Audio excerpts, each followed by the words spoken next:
Directory को अब समझ आया कि ये नौजवान जनरल सिर्फ पेरिस ही नहीं पूरे यूरोप के मैदानों में कामयाब हो सकता है। 1796 में नेपोलियन को इटली की फ्रेंच आर्मी का सुप्रीम कमांडर बनाया गया। वो अपनी बीवी जोसेफिन को छोड़कर एल्प्स के दूसरी तरफ निकल पड़ा। ये वो मोड़ था जहां से उसका असली फौजीदारी दौर शुरू हुआ।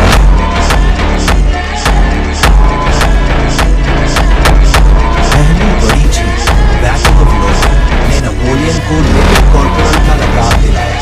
आर्गोल और रिवोली की जंगों में उसकी स्ट्रैटेजी ने ऑस्ट्रियन फौज को गणेश की तरह घेर दिया। सिर्फ चंद महीनों में इटली का नक्शा बदल गया और यूरोप नेपोलियन का नाम गूंजना लगा।